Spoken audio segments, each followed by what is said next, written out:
신고한 계약이 해제가 되거나 무효가 되거나 취소가 됐습니다. 그럼 이제 해제 신고를 해야 합니다.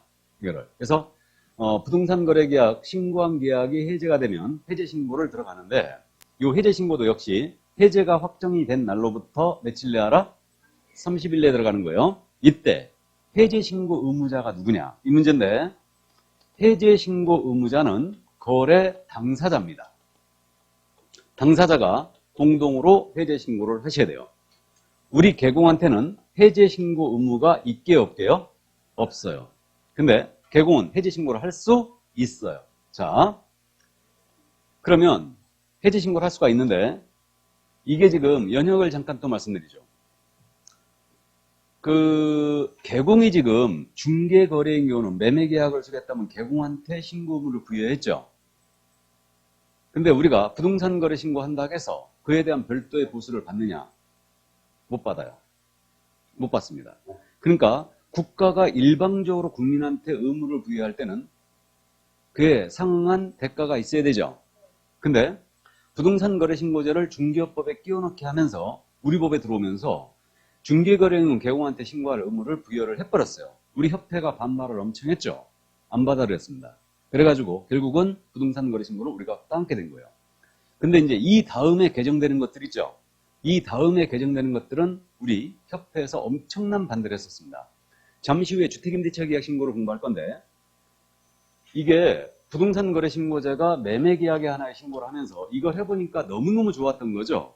그래가지고 주택임대차 계약 신고 이것을 내 기억에 한 3년 정도 지나서 이거를 하려고 주택임대차 계약 신고 이거 하려고 추진을 했었어요. 그럼 법안을 새로 만들려면요 공청회라는 걸 한다는 거 들어봤죠? 공청회를 이제 의견을 수렴해요. 공청회를 하는데 정작 신고 의무를 부담한 우리 협회에서는 개공들이 엄청 반대할 거 아닙니까? 주택임대차 계약 신고까지 하게 되면요 결국은 이거 완전히 우리가 실무에서 매매보다는 임대차가 훨씬 많은데 이걸 갖다 노출을 시키면요 이게 거의 부동산 시장에 거의 메가톤급의 효과를 가져올 가능성이 컸어요. 그래가지고 협회에서 강력하게 반대했고 또 더군다나 반대했던 이유가 주택임대차 계약 신고 의무도 개공한테 부여하는 걸로 이렇게 이제 추진이 됐던 겁니다. 그래가지고 이걸 공청회를 여는데 정작 협회를 불러갖고 의견을 수렴해야 되는데 협회에서 반대할 게 뻔하니까 이거를 협회는 연락도 안 한 거예요. 그래가지고 담당 공무원, 국토부 직원들, 그 다음에 대학 교수진들 모여가지고 공청회를 연락을 했어요. 그래갖고 협회가 이 정보를 입수했지. 그래갖고 부동산 거래 신고제 시행한 다음에 한 3년 정도 뒤였어요, 이게. 그러니까 공청회를 연락을 했는데 협회에서 입수를 해가지고 협회 시도 지부장들 전부 다 모이게 했지. 공청회장 앞으로. 모여라. 전부 다. 그래갖고 바리케이트를 친 거예요. 시도 지부장들이 모여가지고 그 앞에서 바리케이트 쳐갖고 못 들어가게 해버렸어요. 공청위원들을. 그래갖고 결국 무산시켰습니다. 그래갖고 결국은 이거는 할 걸로 저는 봤거든요. 근데 지금 부동산 거래 신고제가 이제 도입이 되고 나서 주택임대차 계약 신고도 중국적으로 할 거다 이거. 그렇게 봤는데 이제 들어온 거지. 올해 들어왔어요. 올해. 문재인 정부가 들어서면서 문재인 정부가 노무현 대통령 그 정부 시절에 모든 정책들을 지금 끌어안았죠. 바통을 이어받고 있어요. 그래갖고 주택임대차 계약 신고제를 올 6월 1일서부터 시행을 하게 된 거예요. 올 6월 1일서부터. 그래갖고 결국은 그게 이제 들어온 겁니다. 그러면 지금 부동산 거래 신고제 우리가 부동산 거래 신고 의무를 떠안았잖아요. 그래가지고 원래 해제 신고 의무도 없었어요. 해제 신고는 하든 안 하든 관계가 없었거든요. 근데 실무에서 이런 일이 자꾸 벌어진 거예요. 예를 들어서 이 아파트 32평형 시세가 10억짜리인데 이걸 갖다 가격을 끌어올리려고 아파트 대표자에서 이제 우리 개공한테 내가 대가를 줄 테니까 이렇게 신고를 해달라. 매도인과 매수인 책상 줄 테니까. 그래가지고 이걸 15억에 거래됐다고 부동산 거래 신고 해버리는 거지. 거래됐다고. 그럼 일반인들이 보기에는 부동산 거래 계약 신고 시스템 여기 접속해갖고 이 아파트 시세가 어떻게 되지? 거래가가 어떻게 되지? 하면서 조회를 합니다. 그리고 이걸 딱 신고를 해놓고 나서요. 해제 신고를 반드시 해야 된다. 이런 규정이 없으니까 할 수도 있고 안 할 수도 있었거든요.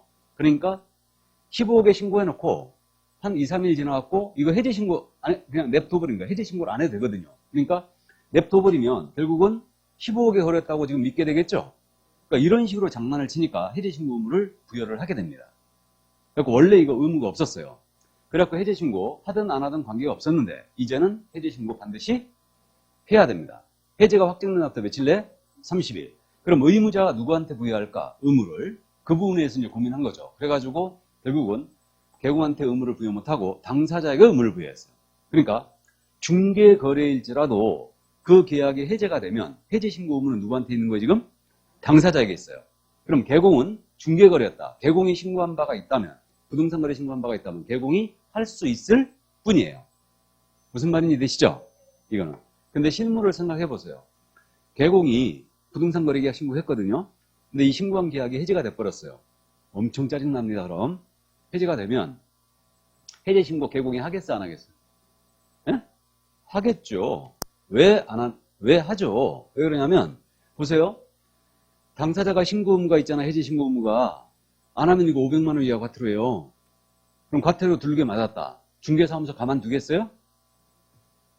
와서 들러 엎어놓지. 그죠? 계약 깨졌죠. 보수도 못 받았지. 근데 해제 신고는 또 해야 돼. 그러니까 어쨌든 그냥 그렇게 넘어간 거예요. 그러니까 당사자에게 해제 신고 의무가 있다는 점을 주의하고 개공은 해제 신고 할 수 있다. 그래서 해제가 확정되어서 30일 내에 할 수 있습니다.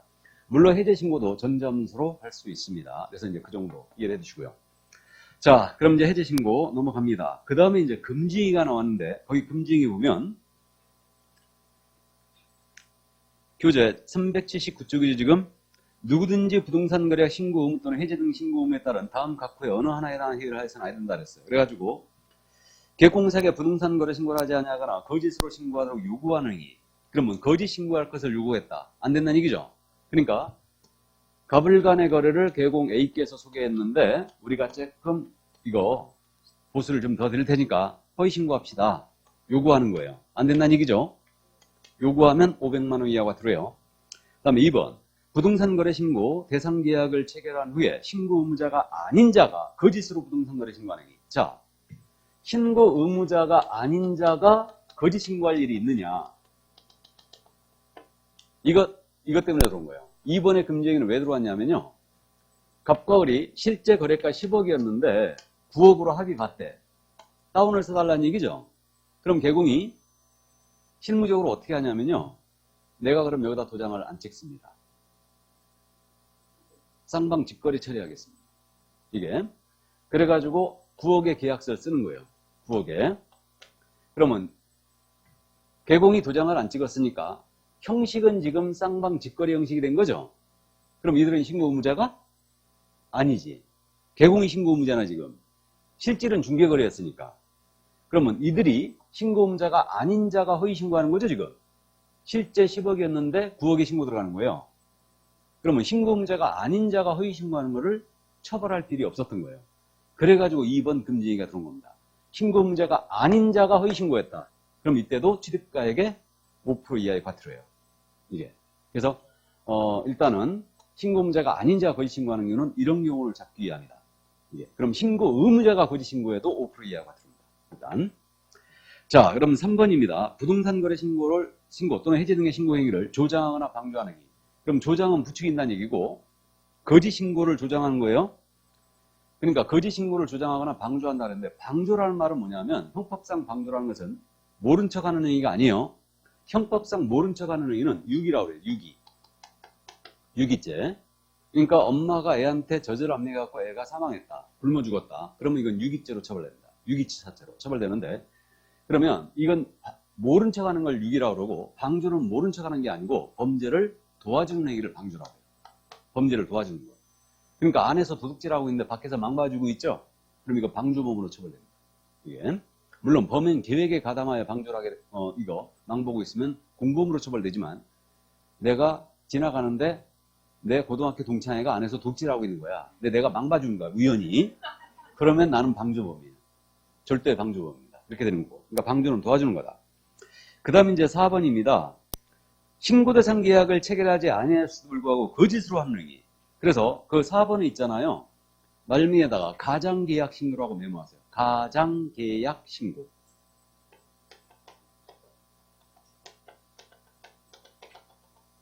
그럼 이거죠 뭐. 4번은 그거 아니겠습니까? 신고 대상 계약이 체결되지 않았다. 그럼에도 불구하고 부동산 거래 신고하는 거예요. 말씀드렸죠 이미. 실제 거래가 10억인데 이 아파트 단지 대표자에서 와서 그러는 거예요. 15억으로 끌어올려야 되겠어. 우리가 매도인 매수인 인적사항 줄 테니까 부동산 거래 신고 15억에 해달라. 그래갖고 신고 대상 계약이 체결된 바가 없죠.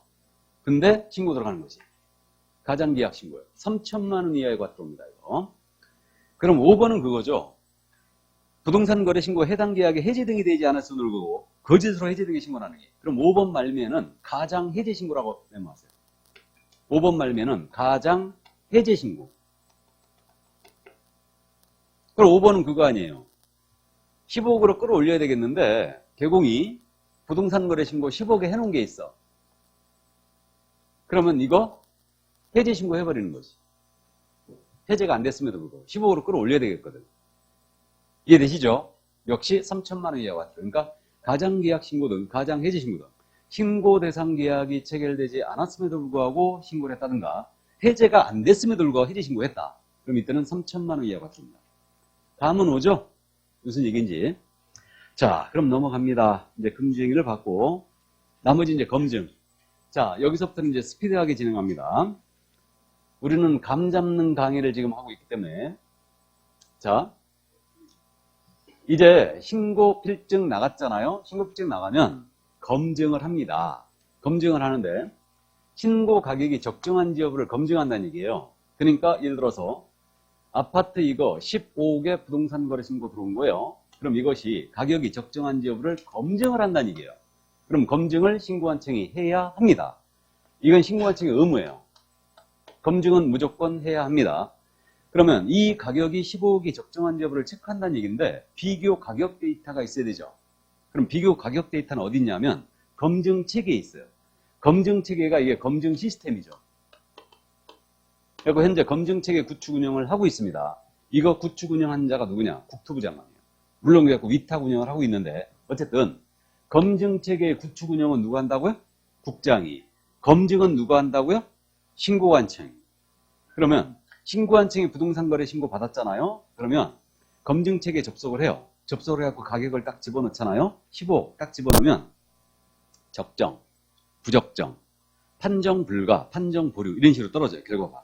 검증 결과가 떨어집니다. 그럼 이 검증 결과를 세무서장에게 통보해줘요. 세무서장에게. 그럼 부적정 결과에 대해서는 세무서장이 세무조사 들어갈 수 있다는 얘기죠? 그럴 수 있습니다. 그래가지고요, 우리 부동산 거래 신고했지 않습니까? 그럼 이 자료가 전부 어디로 간다, 지금? 세무서로 넘어가요, 다. 그래가지고 있잖아요. 제가 아는 우리 그 중개업소 그 사장님, 세금을 2007년도에 1,000만 원 추징당했어요. 세금을. 왜 그러냐면, 2006년도 이게 도입됐다고 그랬잖아요. 그럼 2006년도 사업소득을 2007년도 5월 31일까지 신고하거든. 사업소득 신고합니다. 근데 이 개공께서 사업소득 신고를 4천만 원을 한 거야. 내 소득이 4천만 원이었다. 신고 들어갔어요. 근데 세무서에서 딱 보니까 부동산 거래 신고 있죠? 이 개공이 한 것만 해도 30건이야. 평균적으로 이거 보수를 계산을 했더니 평균적으로 건당 200만 원이야. 이것만 계산해도 6천이죠 지금. 근데 소득 신고 얼마 들어왔다고요? 4천. 이거 소명해라. 그래갖고 중개업소들 있잖아요. 추징 엄청 당했어 2007년도에. 그래갖고 소명해라. 소명 어떻게 해? 허위신고한 거지 이게. 그래가지고 결국은 이 사장님 1,000만 원 추징 당했습니다. 소득세를. 그렇게 됐는데 어쨌든 지금은 그래갖고 여러분들이 나중에 사업소득 신고할 때 매매하고 상가 있죠. 매매하고 상가한 거는 무조건 소득금액에 잡아야 됩니다. 무조건 다 잡아야 돼. 무조건. 이건 자료가 전부 다 추적돼요. 이게. 지금은 이제 임대차 신고도 들어가기 때문에 임대차 신고한 금액도 전부 다 잡아야 될 걸로 보여요. 이게. 자, 그래서 어쨌든 이렇게 검증 결과를 세무서장에 통보한다. 그러니까 검증은 신고한청이 된다. 자, 그러면 이와는 별도로 검증 전이든 후든 조사 들어갈 수 있어요. 조사 들어갈 수 있는데 조사는 당연히 우리 신고관청이 할 수 있겠죠? 맞죠? 신고 내용이 적정한지 여부를 조사한다는 얘기예요.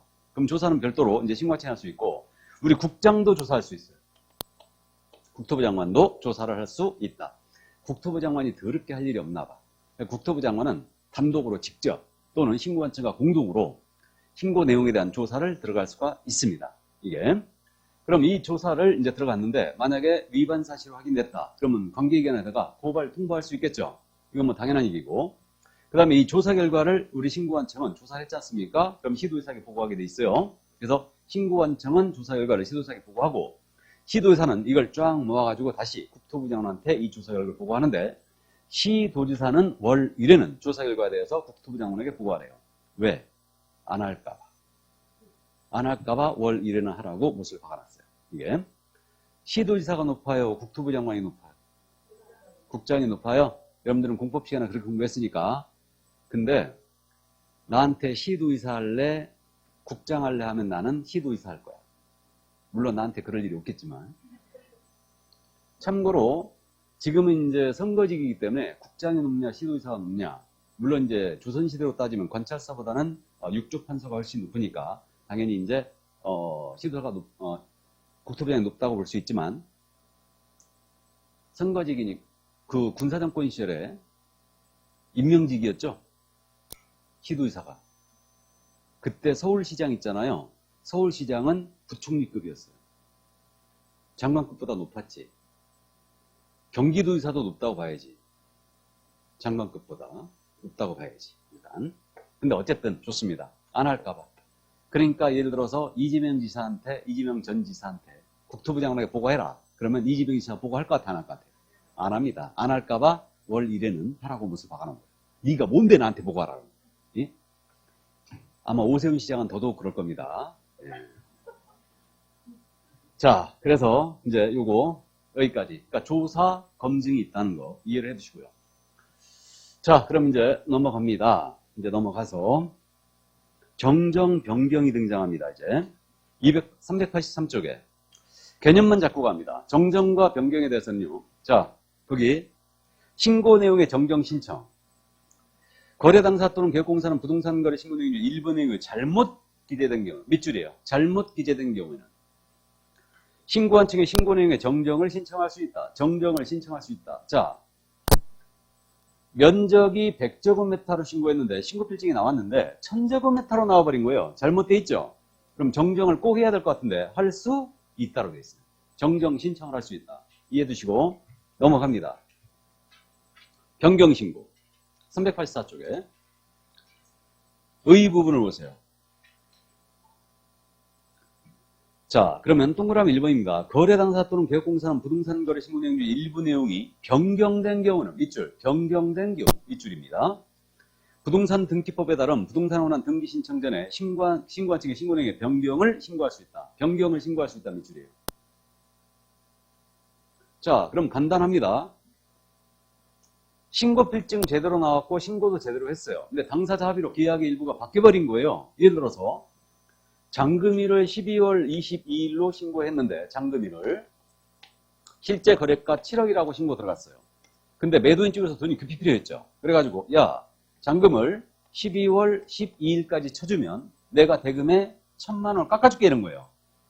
그래가지고 매수인 쪽에서 잔금을 쳐버린 거예요. 12월 12일 날. 그럼 신고한 내용 중에 잔금일 바뀌었죠. 실제 거래가 바뀌었죠. 재신고를 해야 되는 사태가 자꾸 벌어진 거예요.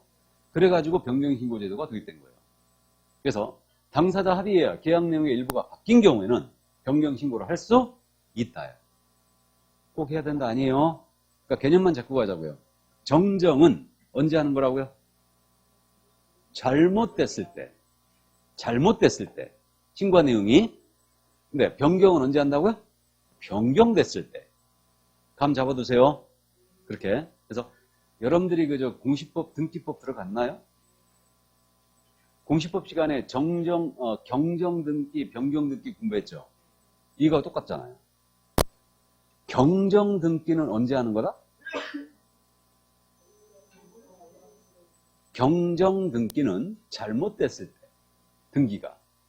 변경등기는 변경됐을 때. 그거가 똑같은 거예요. 근데 우리 이제 홍 교수님 뭐, 실제와 등기의 원시적 불일치, 후발적 불일치. 그렇게 공부했나요? 원시적 불일치는 정정이죠. 후발적 불일치는 변경이죠. 그렇게 합니다. 참고하시고. 자, 그래서 잘못됐을 때 정정이고 변경됐을 때 변경신고다. 그렇게 일단 이해해 주시고. 자, 그러면 이제 그렇게 감을 잡고 넘어갑니다. 그럼 이제 다 했어요. 그래서 이제 여기까지 다 했고요. 그러니까 신고필증을 그럼 이제 재발급해 주게 돼 있어요.